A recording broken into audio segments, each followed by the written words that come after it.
किसी पुराने और सादा से गांव में एक गरीब सा चरवाहा रहा करता था। नाम तो उसका कोई खास ना था, लेकिन लोग उसे बकरियों वाला कहकर पुकारते थे। उसकी सारी जिंदगी बस बकरियों के साथ ही कटती थी। वही उसकी दौलत थी, वही उसका सुकून, और इन बकरियों में भी एक बकरी उसे सबसे अजीज थी, जिसका रंग बिल्कुल दूध जैसा सफेद था। वह बकरी गांव में रोशनी के नाम से मशहूर हो चुकी थी। मगर एक दिन ऐसा हुआ कि गांव की फिजा ही बदल गई। सुबह का वक्त था, धूप ने अभी जमीन पर पूरी तरह पैर ना जमाए थे।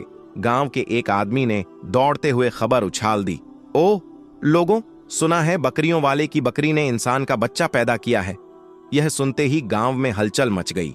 जिसने सुना वह दूसरे को बताने दौड़ पड़ा, और चंद ही लम्हों में लोग झुंड बनाकर उस चरवाहे के घर की सिमत बढ़ चले। गांव के चौधरी से लेकर छोटे बच्चे तक सबका बस एक ही सवाल, क्या सच है यह बकरी ने इंसान के बच्चे को जना? चरवाहा हैरान परेशान उनके सामने खड़ा था। भीड़ का चेहरा गुस्से से तप रहा था।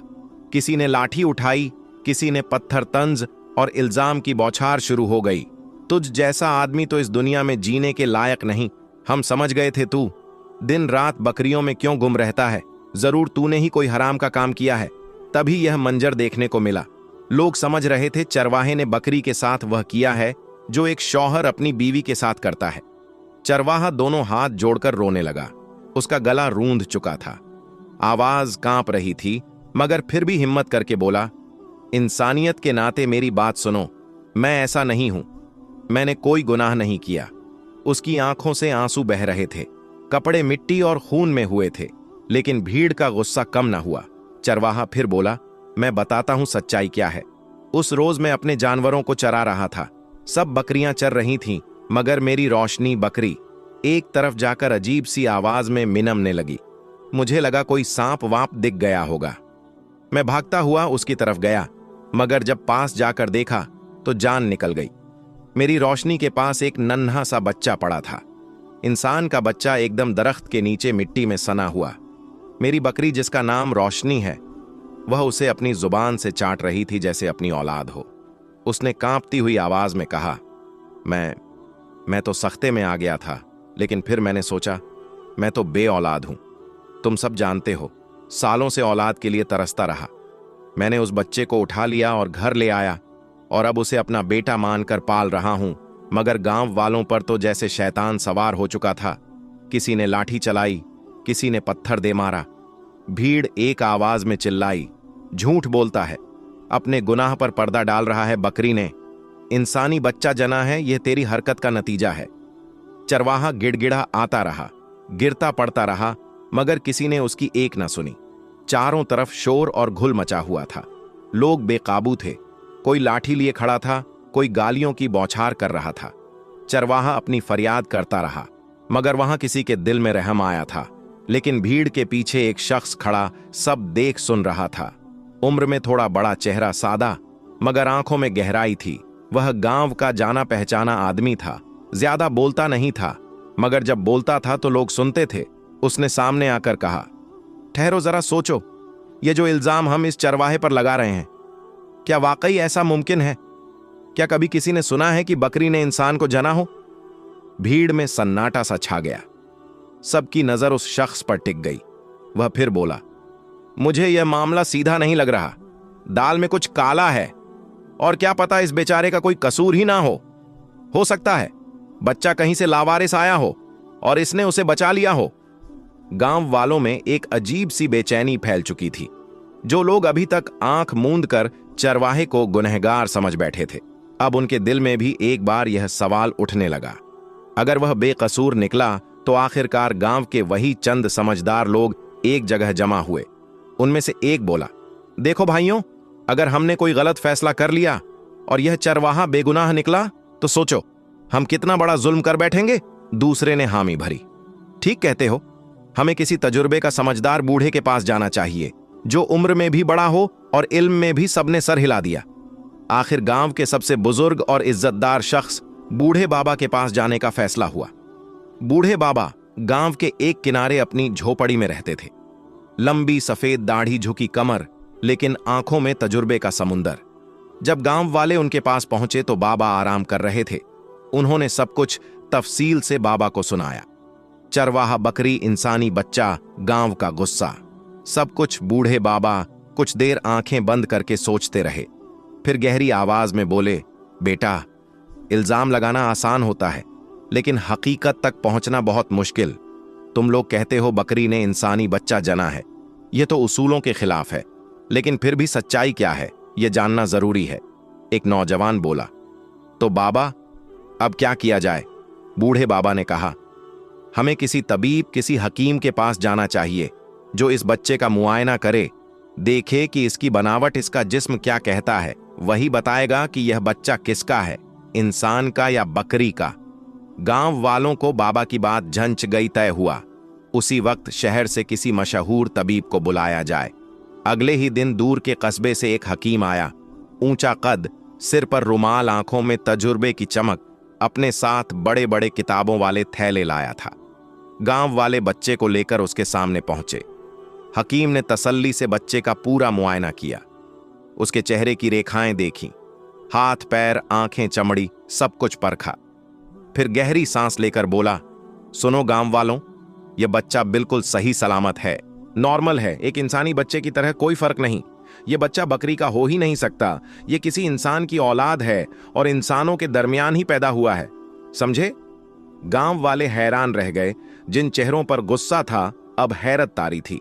किसी ने हौले से पूछा, तबीब साहब, यह कैसे मुमकिन है? तबीब की बातें सुनने के बाद भी उनकी समझ में कुछ नहीं आ रहा था, क्योंकि असल सवाल वही था, यह बच्चा आखिर आया कहां से? क्योंकि बात यह फैलाई गई थी कि बकरी के अंदर से इंसान का बच्चा निकला है। जब कोई जवाब ना मिला, कोई सबूत सामने ना आया, तो गांव वालों ने अपने ही मन का फैसला सुना दिया। हमें सब समझ आ चुका है, यह सारा खेल उसी चरवाहे का है, अपनी हवस मिटाई और अब कहानी बना रहा है। गांव की पंचायत बुलाई गई। बीच चौराहे पर सब इकट्ठा हुए। चरवाहे को, उसकी बीवी को और उस बच्चे को गांव वालों के सामने खड़ा कर दिया गया। लोगों की आंखों में नफरत और गुस्सा झलक रहा था। एक बूढ़ा चीखा, हमारे गांव को बदनाम कर दिया, इस कमीने ने, इसे सजा मिलनी चाहिए। चरवाहा बेबस खड़ा था, कभी अपनी बीवी की तरफ देखता, कभी उस बच्चे की तरफ, फिर आंखों में आंसू भरकर बोला, मैंने कुछ नहीं किया, इस बच्चे की हकीकत वही है जो मैंने बताई, लेकिन अगर तुम लोग फिर भी मुझे नगार समझते हो तो जो चाहे कर लो। मगर गांव वालों के दिलों में अब कोई नरमी बाकी ना थी। पंचायत का फैसला सुनाया गया, तू 2 दिन के अंदर अंदर यह गांव छोड़ दे, अपनी बीवी, बकरियां और यह बच्चा लेकर यहां से निकल जा, वरना तीसरे दिन तुझे जान से मार दिया जाएगा। चरवाहा सुनकर गम के समंदर में डूब गया। बीवी बिलख उठी, मगर गांव वालों का दिल पत्थर का हो चुका था। आखिर 2 दिन बाद वह ठोकरें खाता, धक्के खाता, अपनी बीवी और बकरियों समेत एक दूर दराज के गांव जा बसा, जहां किसी को उसकी कहानी नहीं पता थी। वक्त अपनी रफ्तार से गुजरता गया।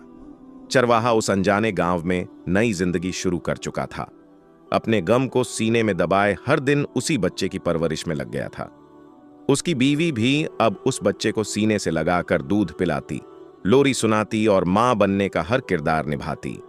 लेकिन इस पूरे मंजर में सबसे हैरत अंगेज बात यह थी, रोशनी वह बकरी, जिसके नाम में ही जैसे कोई उजाला था, चरवाहे ने उसका नाम रोशनी इसलिए रखा था क्योंकि वह बकरी वाकई उसकी जिंदगी में रोशनी बनकर आई थी। रोशनी, जिसने ना जाने कैसे उस बच्चे को अपना समझ लिया था। जब बच्चा आंगन में बैठा होता तो रोशनी बकरी उसके पास आ जाती, अपनी बड़ी बड़ी आंखों से उसे देखती रहती और धीरे धीरे अपने पांव उसके करीब कर देती, जैसे कह रही हो, तू मेरा है, मैं तेरी हूं। बच्चा भी उस बकरी से अजीब सा लगाव महसूस करता, उसकी गर्दन में बाहें डाल देता, कभी उसका कान पकड़ लेता, कभी उसकी पीठ पर लेट जाता। रोशनी न सिर्फ उसे सूंघ, बल्कि जब कभी बच्चा रोने लगता तो वह अपने दूध से भरा थन उसके पास ले आती। और हैरत की बात यह थी कि बच्चा भी बिना किसी झिझक के बकरी का दूध पी लेता। यह मंजर देखकर खुद चरवाहा और उसकी बीवी कई बार हैरानी में पड़ जाते, मगर फिर सोचते, शायद यह रिश्ता सिर्फ हमारे समझने का नहीं। रोशनी अब उस बच्चे की मां बन गई थी, उसे अपने बच्चों की तरह प्यार करती। जब बच्चा सो जाता तो रोशनी उसके सिरहाने बैठी रहती। अगर बच्चा कहीं दूर चला जाता तो रोशनी बेताब हो जाती, उसे ढूंढती फिरती, और जब मिल जाता तो अपनी जीभ से उसे चाट छाट कर प्यार करती। गांव के कुछ लोग जो यह सब देख लेते तो कहते, अजीब बात है, यह बकरी भी जैसे कोई इंसानी जज्बात रखती है। मगर सच यही था।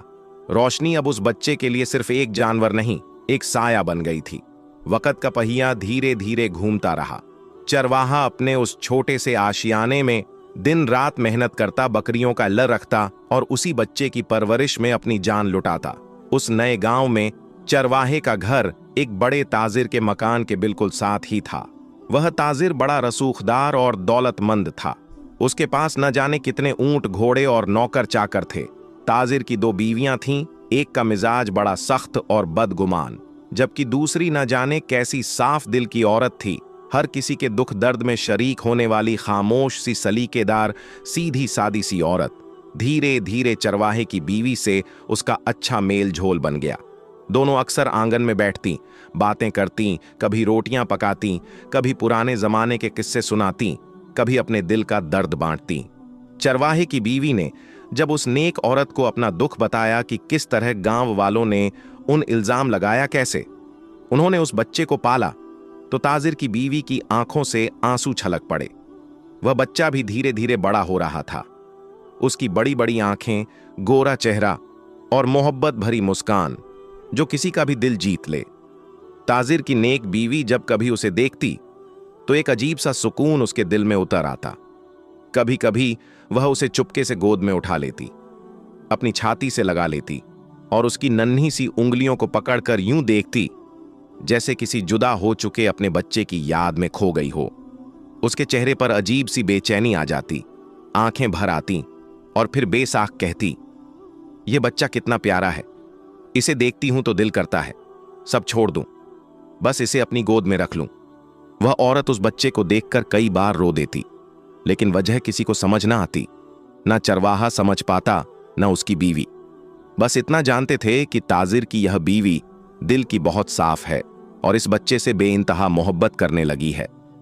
वह कभी उस बच्चे के सिर पर हाथ फेरती, कभी उसके के माथे को चूम लेती और फिर किसी गहरी सोच में डूब जाती, जैसे कोई राज उसके सीने में दबा हो। वक्त गुजरता रहा। वह बच्चा अब थोड़ा बड़ा हो चला था। उसकी तोतली जुबान और प्यारी आवाजें कभी कभी लोगों का ध्यान अपनी तरफ खींच लेती। चरवाहे की बीवी ने बहुत दिन से ताजिर की नेक बीवी के चेहरे का रंग बदलते देखा था। जब भी वह उस बच्चे को गोद में लेती, पलकों में नमी आ जाती, चेहरे पर कोई अजीब सी उदासी उतर आती, जैसे कोई बहुत पुराना गम उसके दिल में चुपचाप बैठा हो। आखिर एक दिन वह सब्र न कर सकी और जब वह दोनों आंगन में अकेली बैठी थीं, तो उसने धीरे से पूछ ही लिया, बहन, मैं कई दिन से देख रही हूं, तुम इस बच्चे को गोद में लेकर ना जाने क्यों इतनी अफसुर्दा हो जाती हो। तुम्हारी आंखों में जो दर्द है वह मुझसे छुपता नहीं। मुझे बता दो, क्या कोई ऐसा गम है जो तुमसे बर्दाश्त नहीं हो रहा। ताजिर नेक बीवी का चेहरा पीला पड़ गया। उसने कुछ कहना चाहा मगर लब खामोश रहे। आंखों में आंसू भर आए मगर कुछ बोल ना सकी। वह दर्द में डूबी ही थी कि तभी समीरा, ताजिर की दूसरी बीवी, किधर से आ टपकी। समीरा, जो शुरू से ही उन दोनों की दोस्ती देख देख कर जलती रहती थी, जिसे उस बच्चे से नफरत थी, क्योंकि उसे डर था कि कहीं ताजिर की पहली बीवी का दिल इस बच्चे में ना लग जाए और ताजिर भी एक दिन इस बच्चे में दिलचस्पी ना लेने लगे। समीरा ने आते ही अपने अर भरे लहजे में कहा, क्या बात है, तुम दोनों बैठकर क्या खुसर फुसुर कर रही हो? क्या राज है? अरे औरत, तुझे शर्म नहीं आती? रोज मुंह उठाकर हमारे आंगन चली आती है। कभी अपने घर का भी कुछ ख्याल कर लिया कर। और यह तेरा बच्चा देखो कैसी बुरी बुरी आवाजें निकालता है। सच कहूं तो जब से यह हमारे आसपास दिखता है, मन ऊंचा हो जाता है। उसका लहजा इतना जहरीला था कि जैसे किसी सांप ने फुफकार मार दी हो। चरवाहे की बीवी हक्की बक्की रह गई। उसकी आंखों में बेबसी के आंसू आ गए। उसने उस बच्चे को सीने से लगाया और कांपती आवाज में बोली, मैं तो कभी किसी का बुरा सोच भी नहीं सकती बहन, मेरा क्या कसूर है? मगर समीरा ने उसकी एक ना सुनी और घूरती हुई बोली, अब बहुत हो गया, अपनी हद में रहा करो। रोज रोज हमारे घर में घुसना छोड़ दो और इस बच्चे को संभाल। यह ना हो कि कल हमारे मर्दों के कान भर दिए जाएं। इतना कहकर समीरा अपने झर उगलते चेहरे के साथ वहां से चली गई। चरवाहे की बीवी आंखों में आंसू लिए खड़ी रही। उसने एक बार ताजिर की नेक बीवी की तरफ देखा मगर वह भी शर्म और अफसोस में बैठी रही। चरवाहे की बीवी ने बच्चे को सीने से लगाया और बिना कुछ कहे आंसू पीते हुए अपने टूटे कदमों से अपने घर लौट गई।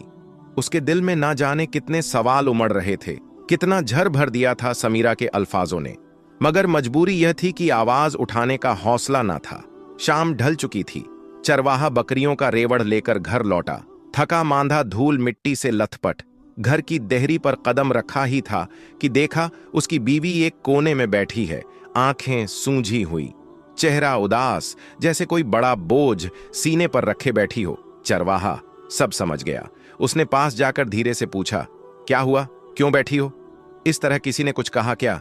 बस फिर क्या था। उसकी बीवी फूट फूट कर रो पड़ी और डूबती आवाज में कहने लगी, तुम्हें क्या बताऊं, आज बहुत बड़ा अपमान झेल कर आई हूं। सुनो, मैं पास वाले ताजिर के घर गई थी। उस ताजिर की एक बीवी तो बहुत नेक है, भली औरत है। रोज मेरे बेटे को देखती है तो आंखें भर आती हैं। उसकी ना जाने उसके दिल में क्या राज है। आज मैंने हिम्मत करके पूछ ही लिया, कहाँ बहन, क्यों हर बार मेरा बच्चा देखकर रो पड़ती हो, क्या कोई गम है? चरवाहा बड़ी तसल्ली से सुनता रहा। उसकी बीवी ने आगे कहा, अभी वह कुछ बताने ही वाली थी, पता नहीं क्या राज था उसके दिल में। मगर तभी अचानक समीरा आ गई, ताजिर की दूसरी बीवी, वह जालिम औरत। न जाने क्यों उस बच्चे से इतनी चिड़ी है। उसने आते ही मुझ पर झाड़ फटकार शुरू कर दी। बोली, क्यों रोज रोज हमारे घर चली आती हो? अपने घर में रहा करो। और यह तुम्हारा बच्चा। इसकी बुरी बुरी आवाजें सुनकर जी घबराने लगता है। आज के बाद इसे मत लाना हमारे आंगन में।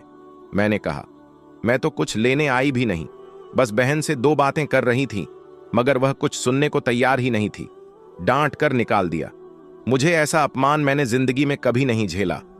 यह सुनते ही चरवाहा चुप हो गया। उसका माथा सोच में डूब गया। आंखों में एक अजीब सी चमक आ गई। फिर धीमी मगर ठहरी हुई आवाज में बोला, मैं तो पहले ही कह रहा था, इस किस्से में कुछ ना कुछ जरूर है। ताजिर की बीवी की आंखों में जो आंसू हैं वह बेवजह नहीं है, और समीरा उसकी हरकतें भी कुछ और ही इशारा कर रही हैं। तुमने देखा कैसे उस नेक औरत को बोलने ही नहीं दिया। मैं कहता हूं इस समीरा के दिल में कोई शैतानी बात है और ताजिर की बीवी कुछ छुपा रही है। मजबूरी में, डर में, मगर सच्चाई है कुछ जो सामने आनी चाहिए। चरवाहा एक लम्हा रुका, फिर बीवी की तरफ देखा और कहा, तुम ऐसा करो, कल फिर जाना, बहाना बना लेना। देखो, अगर वह औरत फिर यूं ही उदास दिखे तो उससे पूछना हो सकता है कोई बड़ा राज छुपा हो। और याद रखना, अगर सच्चाई सामने आ गई तो हो सकता है हमारे बेटे का असल बाप भी मिल जाए। चरवाहे की बीवी चुप रही।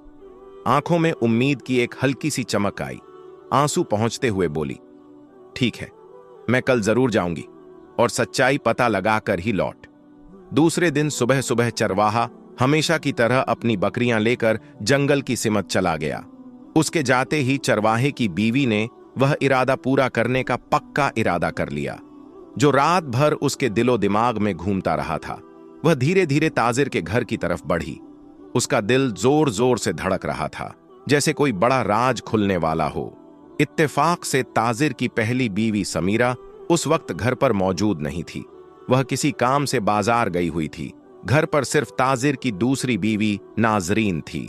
जैसे ही नाजरीन की नजर चरवाहे की बीवी पर पड़ी, उसके चेहरे पर मुस्कुराहट आ गई। उसने आगे बढ़कर उसको अंदर बुलाया और बेकरारी से उसका बच्चा गोद में ले लिया। वह बच्चे को बड़े प्यार से देखने लगी, जैसे वह कोई बहुत कीमती चीज हो। उसकी आंखें भर आईं और वह बड़ी देर तक बच्चे को सीने से लगाए बैठी रही। नाजरीन ने भराए लहजे में कहा, जानती हो बहन, जब भी तुम्हारे बच्चे को देखती हूं ना तो लगता है जैसे मेरा ही बेटा मेरी गोद में है। चरवाहे की बीवी हैरान होकर बोली, तुम्हारा बेटा बहन, ये क्या कह रही हो? तेरा तो कोई बच्चा नहीं। नाजरीन ने आह भरते हुए कहा था, बहन था, एक बहुत ही खूबसूरत बेटा था मेरा, बिल्कुल इसी बच्चे की तरह गोरा चिट्टा प्यारा सा। लेकिन पता नहीं वह कहां खो गया, आज तक मुझे नहीं मिला। मैं जब इस बच्चे को देखती हूं तो मुझे मेरा वहीं खोया हुआ बच्चा याद आता है। चरवाहे की बीवी का दिल धक से रह गया। उसने फौरन नाजरीन का हाथ पकड़ा और बोली, बहन, ये कैसी बातें कर रही हो? तुम, क्या हुआ था तुम्हारे साथ?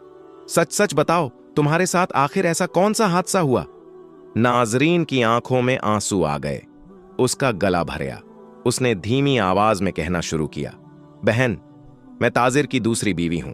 ताजिर ने मुझसे इसलिए शादी की थी क्योंकि उसकी पहली बीवी समीरा बांझ थी। शादी के कुछ महीनों बाद मैं उम्मीद से हो गई। ताजिर की खुशी का कोई ठिकाना नहीं था। वह मुझसे बेहिसाब मोहब्बत करने लगा, लेकिन यही बात समीरा को फूटी आंख नहीं भाई। वह हर रोज मुझसे उलझती, मुझे ताने देती, गंदी बातें सुनाती। उसने तो कई बार मेरे पेट पर हाथ मारा, मेरा बच्चा गिराने की कोशिश भी की। जब बच्चा पैदा होने के दिन करीब आए तो बहन मुझे रोज अजीब अजीब ख्वाब आते, डरावने ख्वाब जैसे कोई मेरे बच्चे को मुझसे छीन लेगा। दिन यूं ही गुजरते रहे। नाजरीन के चेहरे पर उम्मीद और मां बनने की खुशी साफ झलक लगी थी।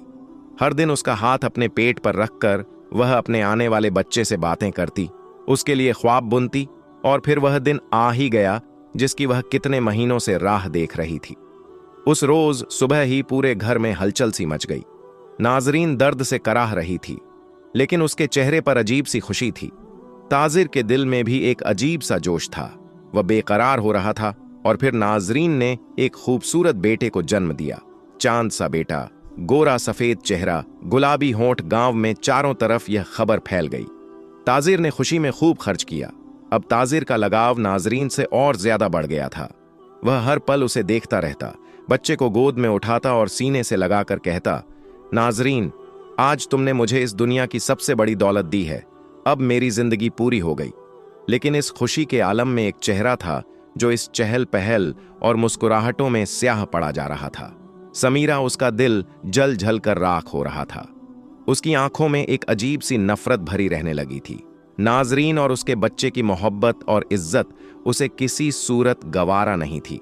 फिर एक रात ऐसा हादसा हुआ जो नाजरीन की जिंदगी का सबसे बड़ा तूफान बन गया।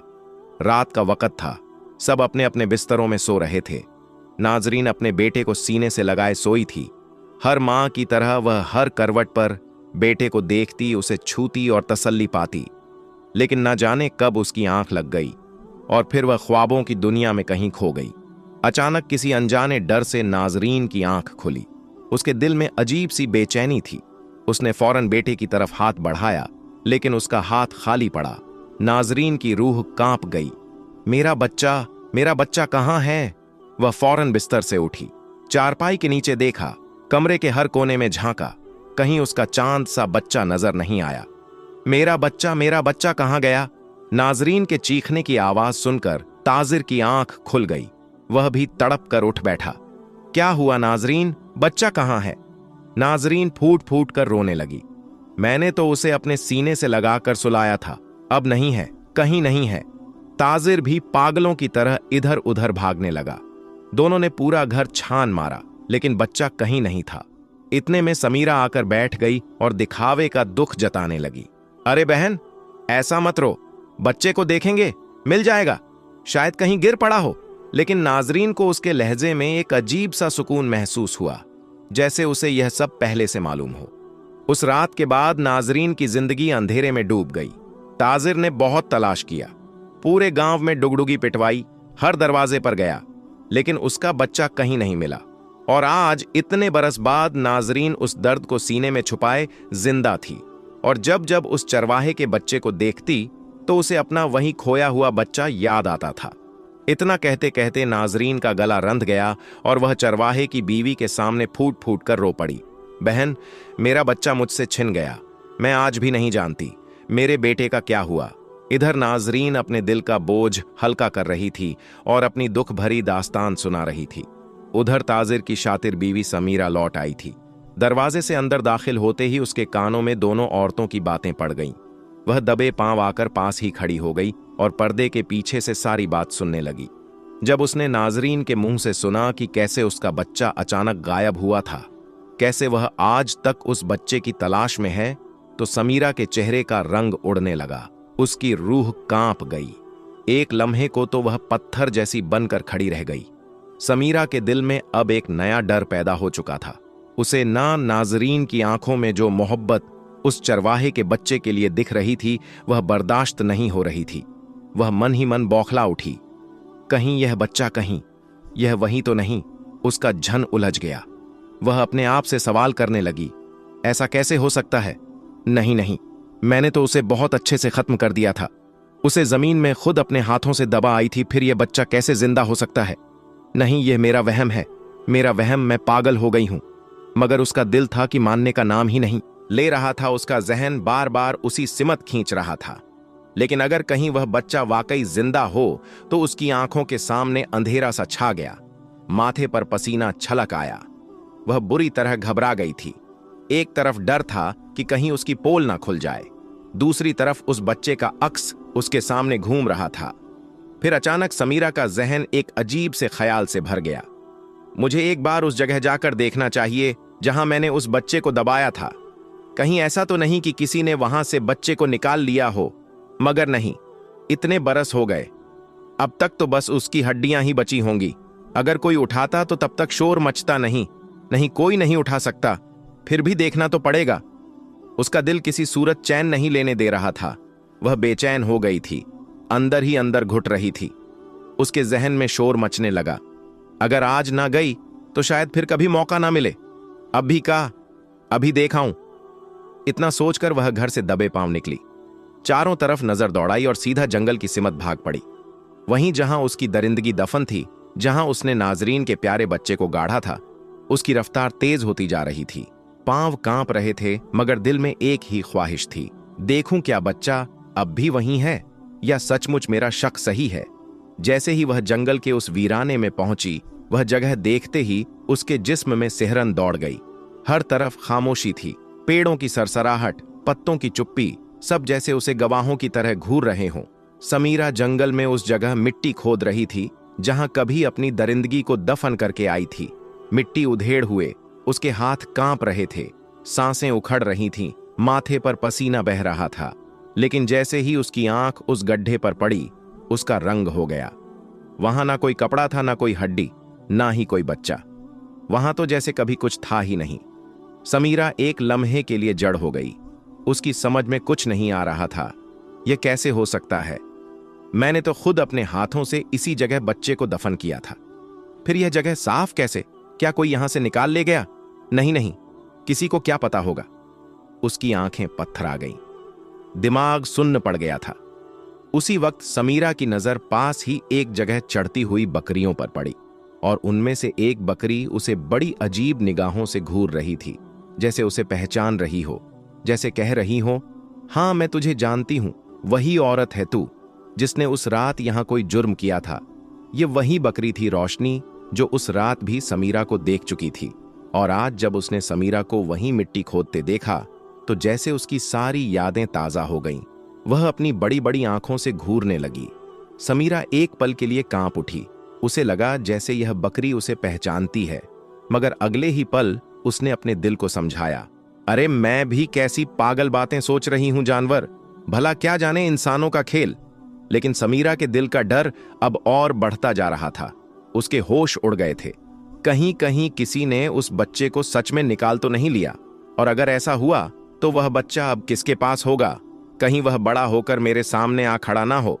समीरा ने सर झटक हुए खुद को संभाला और बोली, खैर, अब जो होना था हो गया।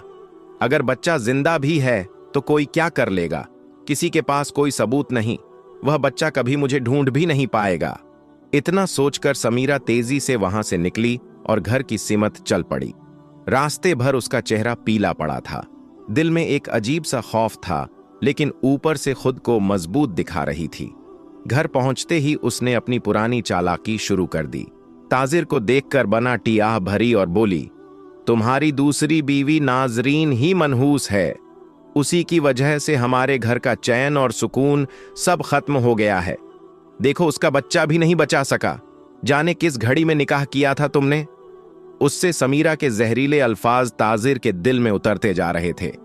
वह जो पहले कभी नाजरीन से बेइंतहा मोहब्बत करता था, अब उसके चेहरे पर भी बेरुखी छाने लगी थी।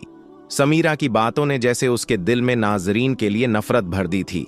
बेचारी नाजरीन अपने कमरे के एक कोने में बैठी सब देख रही थी, लेकिन कहे किससे? उसका दुख, उसका दर्द सब उसकी आंखों में कैद था। दिन, महीने और फिर साल गुजरते गए। अब वह चरवाहे का बेटा भी बड़ा हो चुका था। लंबा कद, गोरा रंग, प्यारी सी सूरत और बड़ी बड़ी आंखें, किसी अमीर खानदान के बेटे जैसा लगता था। देखने वाला कहे भला, यह लड़का बकरियां चराने वाले का बेटा कैसे हो सकता है। अब वह लड़का रोज अपने बाप के साथ बकरियां चराने जाने लगा, लेकिन बाप के दिल में हमेशा एक टीस उठती थी।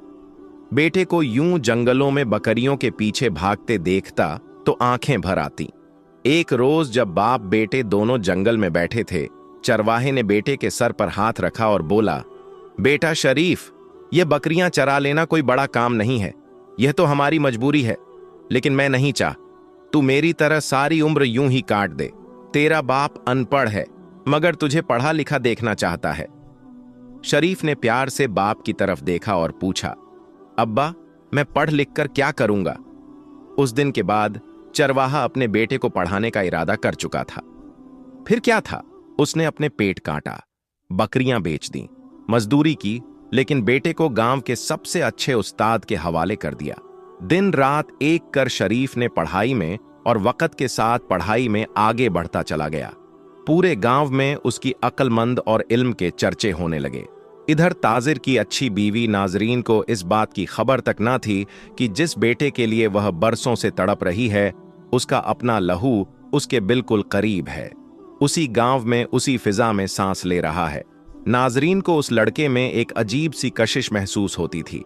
ना जाने क्यों जब भी वह लड़का उसके घर के सामने से गुजर रहा, वह चोरी छुपे दरवाजे के पीछे से झांकने लगती। उसकी आंखों में एक अजीब सा सुकून आ जाता, लेकिन दिल में एक बेइख्तियार गम भी उठता। ना चाहते हुए भी उसकी आंखों में आंसू आ जाते। कई दफा तो नाजरीन घंटों बाहर बैठी रहती, सिर्फ इस उम्मीद में कि कहीं से वह लड़का गुजर जाए, बस एक झलक मिल जाए, और फिर अकेले में बैठकर रोती रहती। पता नहीं क्यों इस लड़के में मुझे अपना अक्स दिखाई देता है, जो मेरी ममता बार बार इसके लिए बेकरार होती है।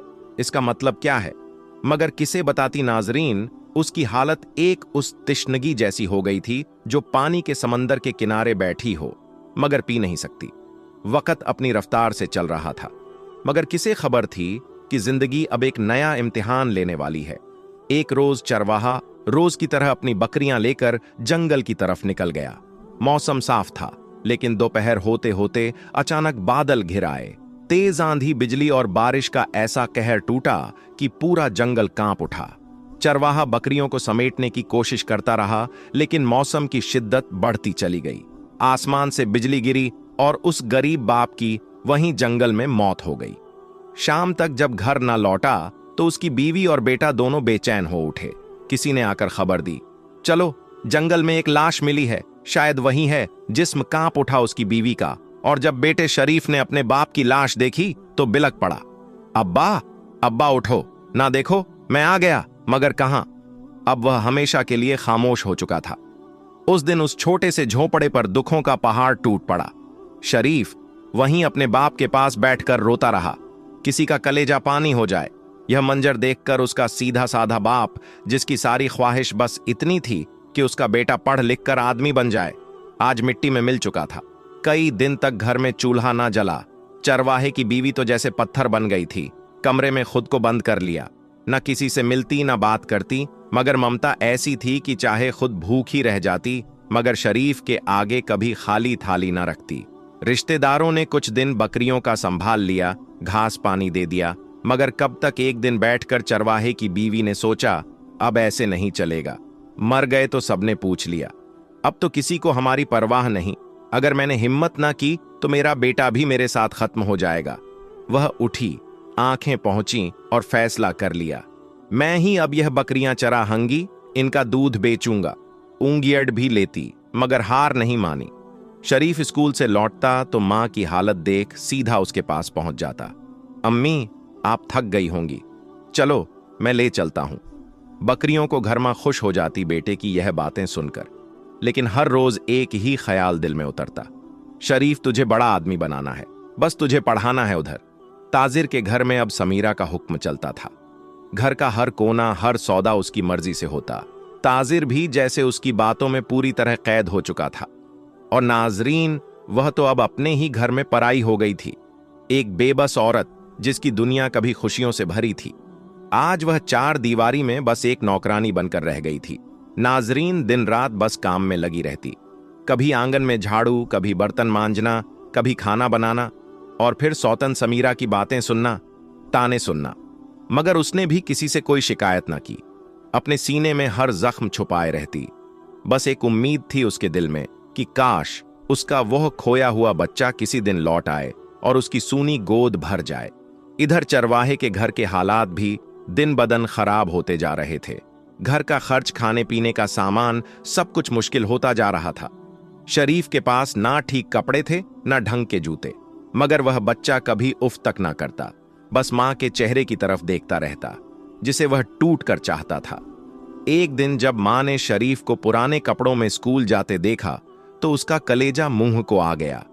उसने बेटे को पास बुलाया, बड़े प्यार से उसके सर पर हाथ फेरा और कांपती आवाज में बोली, बेटा शरीफ, तू मेरा इकलौता सहारा है।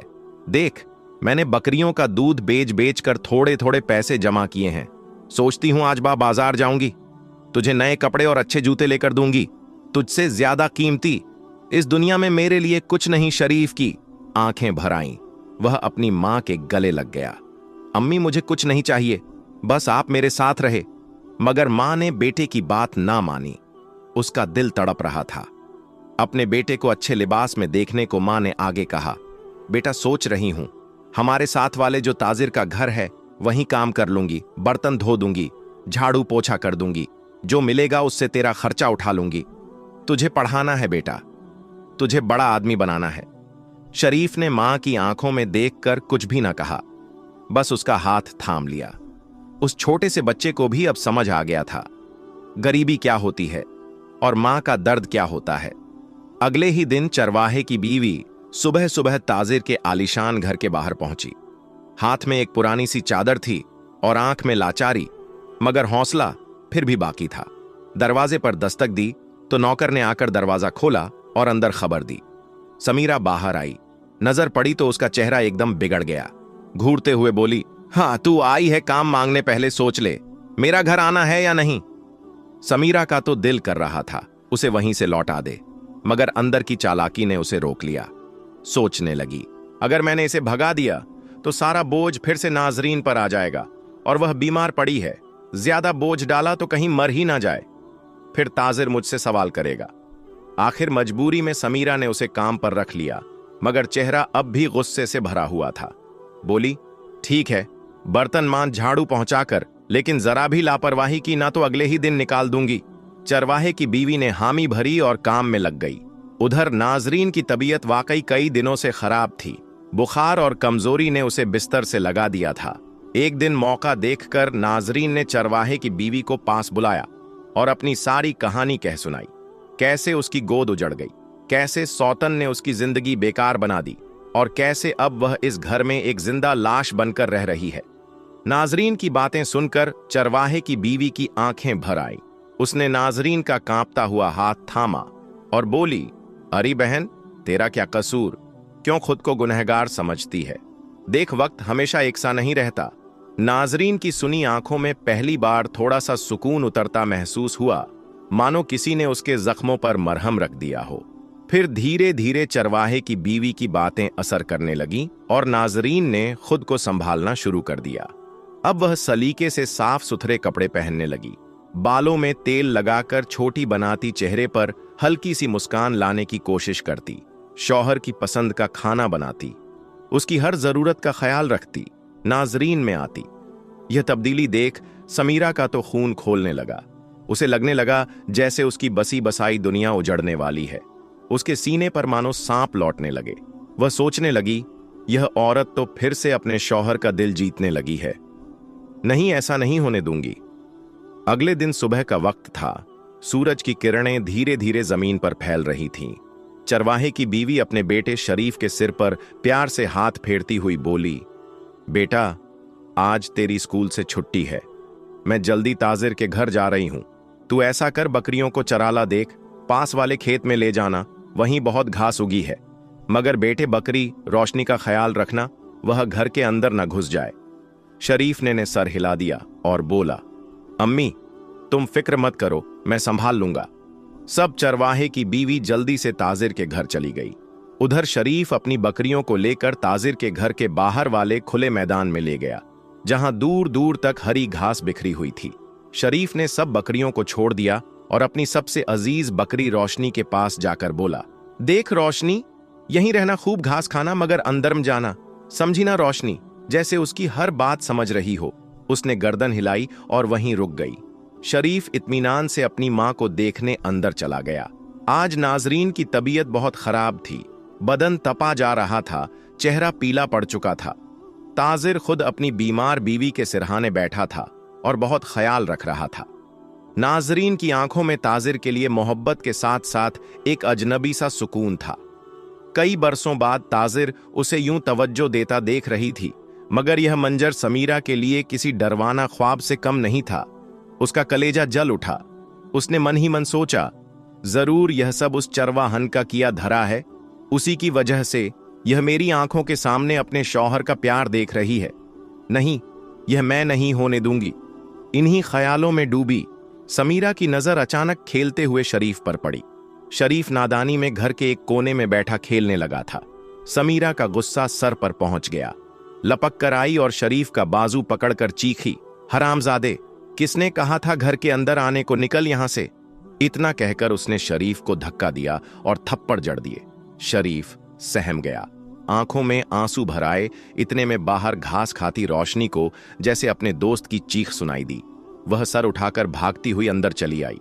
समीरा की तरफ लपकी और अचानक सींग मार दी। समीरा के मुंह से जोर की चीख निकली। मेरी आंख रोशनी का वार सीधा समीरा की आंख पर लगा और उसकी एक आंख फूट गई। पूरा घर चीख पुकार से गूंज उठा। ताजिर भागता हुआ समीरा के पास आया, खून से लथपथ। समीरा को देखकर ताजिर का खून खोल उठा। उसने आव देखा ना? ताव गुस्से में लाल होकर चिल्लाया, निकालो इस लड़के और इसकी मां को। अभी के अभी हरामियों ने मेरी बीवी की यह हालत कर दी। अब इस घर में इनका कोई ठिकाना नहीं। निकल जा। मेरे घर से नाजरीन कांपती हुई उठी, मगर एक लफ्ज भी नहीं बोली। चरवाहे की बीवी ने रोते हुए शरीफ का हाथ पकड़ा और बोली, चल बेटा, अब इस घर में हमारे लिए कोई जगह नहीं। शरीफ मां की उंगली थामे रोता हुआ घर से निकल पड़ा। पीछे से नाजरीन की भीगी हुई आंखें दोनों को जाते हुए देख रही थी, लेकिन आज उसके लबों पर भी खामोशी थी। कुछ दिन यूं ही गुजर गए। घर में मायूसी का आलम था, मगर फिर एक दिन ऐसा आया जब शरीफ की मां किसी काम से घर पर नहीं थी।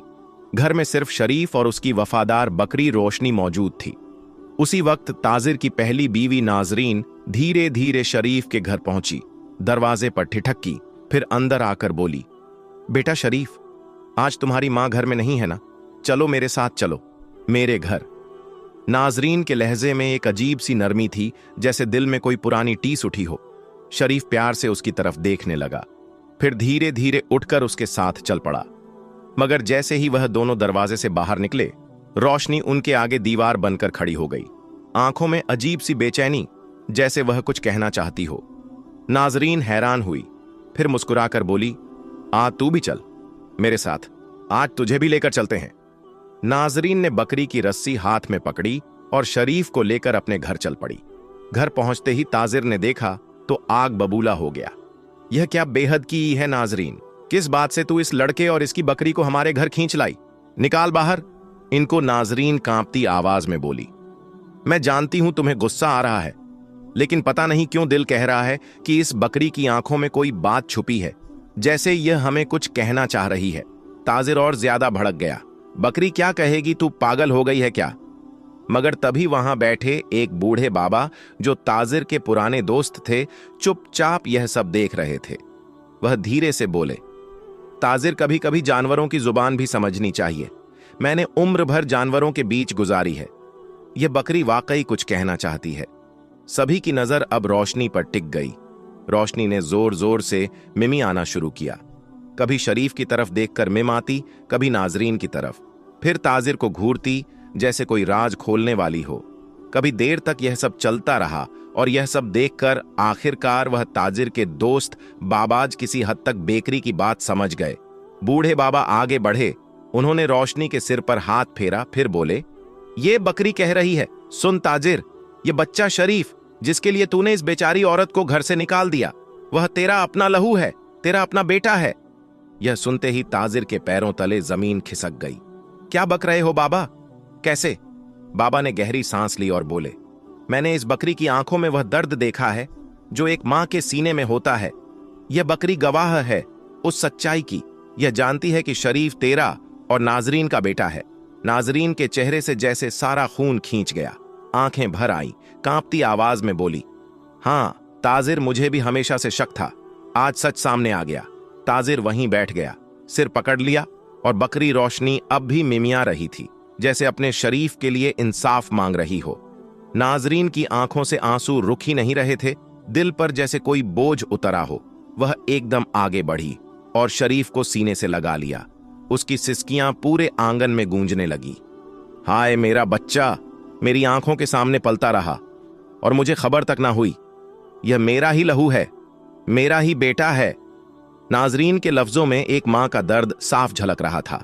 वो बार बार शरीफ को अपने सीने में भींच उसके माथे को चूमती और रो रो कर कहती, कैसी जिंदगी है मेरी कि अपनी औलाद को पहचान ही नहीं पाई। ताजिर वहीं खड़ा यह सब देख रहा था। उसके होश उड़ चुके थे। उसे तो कभी ख्वाब में भी गुमान नहीं था कि उसकी बीवी समीरा इतनी घटिया हरकत कर सकती है। उसका दिल तड़प उठा। नजरें नीचे झुकी हुईं और सामने समीरा चीख चीख कर दर्द से कराह रही थी। उसका चेहरा फूला हुआ, आंख फूटी हुई, पर उस वक्त ताजिर की हमदर्दी खत्म हो चुकी थी। मगर जैसे ही समीरा ने यह बातें सुनी, उसके चेहरे का रंग उड़ गया। वो एकदम मुकर गई, झूठ पर झूठ बोलने लगी। मैंने कुछ नहीं किया, यह सब झूठ है, ये सब मिलकर मुझे फंसा रहे हैं। मगर अब बहुत देर हो चुकी थी। वहां गांव के लोग इकट्ठा हो चुके थे। हर चेहरा हैरानी और अफसोस में डूबा हुआ। लोगों ने एक दूसरे की तरफ देखा और फिर बोल पड़े, यह झूठ बोल रही है, यही उस बच्चे की दुश्मन थी, इसने ही उस बच्चे को बकरी के साथ मरने के लिए छोड़ दिया था। इतने में समीरा चीख उठी। वह अब और नहीं छुपा पाई। हां मैंने ही किया। यह सब समीरा के लफ्ज आग की तरह गिरे सबके दिलों पर। ताजिर, तुमने मेरे होते हुए दूसरी शादी की और फिर यह औरत एक खूबसूरत बेटे की मां बन गई। मैं कैसे देखती कि तुम्हारी जायदाद का वारिस ये बन जाए, मैं कैसे सहती। इसीलिए मैंने इस लड़के को रास्ते से हटाने की कोशिश की, मगर आज यह बच गया। यह सुनते ही तो जैसे पूरा गांव सुन्न पड़ गया। किसी के मुंह से आवाज नहीं निकली। बूढ़े बूढ़ियां एक दूसरे की तरफ देखने लगे। लोगों के चेहरों पर अफसोस और शर्म साफ झलक लगी। हाय, हमने एक बेगुनाह को कितना सताया, कितना जुल्म किया। गांव के बड़े बूढ़े सबके सब शर्मिंदा होकर चरवाहे की बीवी के पास पहुंचे। हाथ जोड़ ली, बहन माफ कर दो हमें, हमसे बहुत बड़ी गलती हो गई, तुम वापस आ जाओ। हमारे गांव चरवाहे की बीवी की आंखों में भी आंसू थे, लेकिन दिल की बहुत बड़ी औरत थी। बोली, मैं आ जाऊंगी, मगर एक शर्त है, पहले मेरे साथ इंसाफ होगा, फिर मैं इस गांव में कदम रखूंगी। गांव वाले सिर झुकाए खड़े रहे।